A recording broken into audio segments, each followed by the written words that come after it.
I've been using the Samsung Galaxy S26 Ultra for over 3 weeks. It's loaded with top-tier features, but some say it's one of Samsung's least essential upgrades in years. So the big question is this really worth the price, or are you better skipping off it?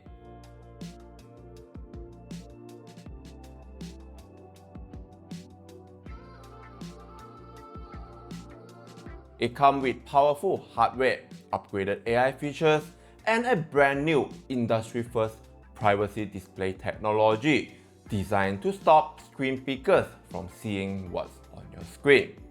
But while the phone is impressive, it also comes with a few compromises.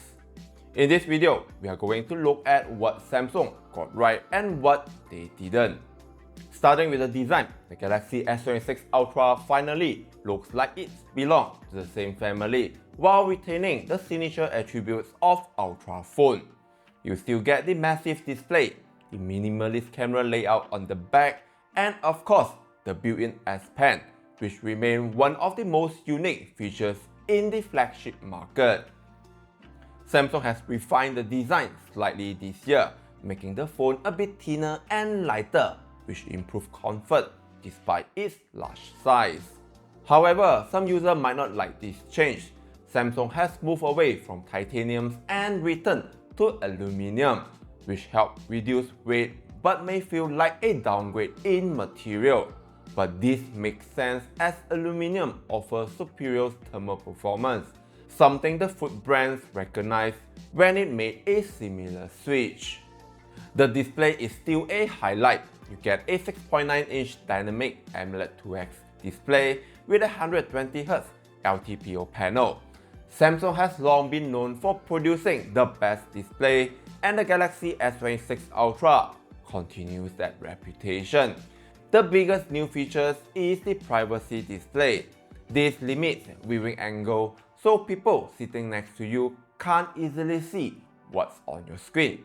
It's like installing a privacy tempered glass on it, but you can toggle it on or off. You can even enable it on specific app notifications or only when you enter a password. However, if you are coming from previous model, there's a slight reduction in viewing angles and clarity, even with the privacy display turned off. To be honest, you can't really notice the difference unless you place it side by side for comparison. So, while the privacy features is innovative, it does come with a small trade-off. Powering the device is the Snapdragon 8 Elite Gen 5 for Galaxy, paired with up to 16GB of memories.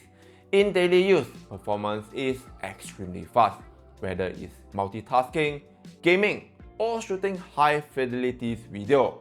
Galaxy S26 Ultra is one of the first smartphones that's capable of shooting professional-grade videos in APV, or Advanced Professional Video Codec. However, the performance improvements over last year's flagship isn't something most users will actually notice.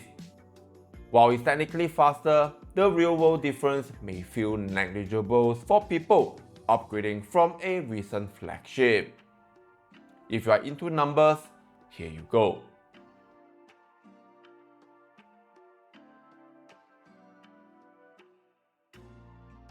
Coming to cameras, it has the same camera setup: a 200MP primary, 50MP ultra-wide, 50MP 5x periscope zoom, and a 10MP 3x, which Samsung should have discontinued long ago, since most of the 3x zoom image can be easily cropped from the powerful 200MP primary camera.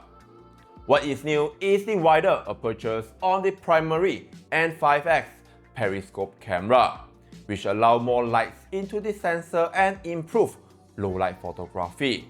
Photos are incredible details and look natural, and you can capture surprisingly sharp photos even at long zooms level.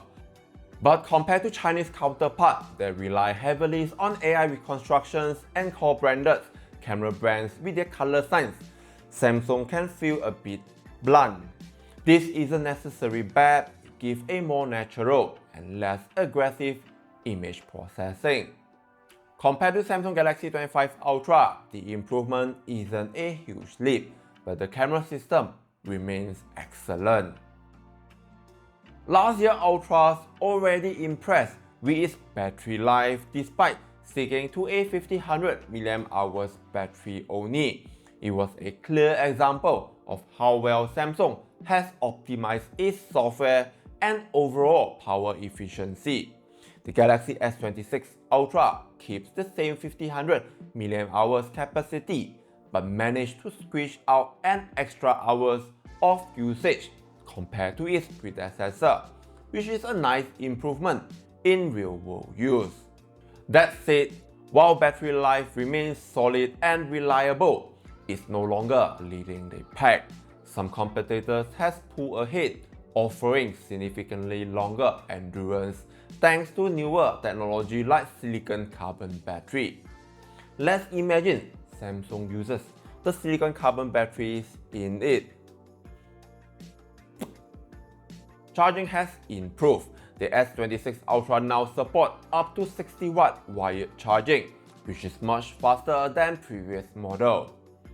It may not have the fastest charging speed, but it opts for a more common charging protocols, allowing you to use third-party chargers, including your laptop USB-C charger for fast charging, unlike those 80 watt or 120 watt that require a proprietary chargers and cable. The Galaxy S26 Ultra does support Qi 2 wireless charging. The bummer is that Samsung decided not to include built-in magnetic charging. I guess Samsung wanted to sell more of their casing to use that features. The Galaxy S26 Ultra runs on Android 16 with One UI 8.5 out of the box. Samsung is focusing heavily on AI features again this year. These include AI photos editing tools, smart assistant and automated tasks without the need to switch between apps, making this the most effortless AI phone to date. Since these features are part of One UI 8.5, they will likely be made available for the S25, S24 and perhaps even the S23 series later this year. Overall, the Samsung Galaxy S26 Ultra is still one of the most powerful AI smartphones you can get right now. It offers a fantastic display, powerful performance, versatile cameras, and long yet reliable software support.